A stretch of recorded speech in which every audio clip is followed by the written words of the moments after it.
Hello guys, আজকে ছিল কৃষ্ণেন্দুদার birthday. তাই প্ল্যানটা হঠাৎ করে করা হয়েছিল। আমার দোকানে কাজ করছিলাম, তো ওখান থেকে জয়জি তারা কেকটা কিনে চলে এসেছিল। কারণ যেহেতু আজকে কৃষ্ণেন্দুদার বার্থডে, তো আর ছোট করে সেলিব্রেশন তো হবেই। তাই এখানে কৃষ্ণেন্দুদা কেক কাটছিল।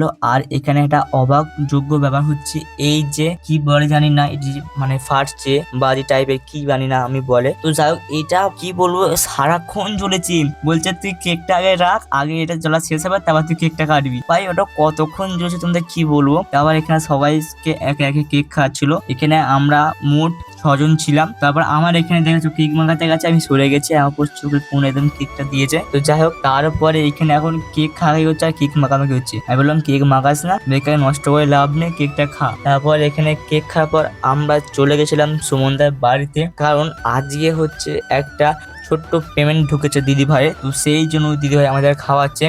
আর এই হচ্ছে সেই মল্লিকাদির ফেসবুকে 45,000 ফলোয়ার্স আছে।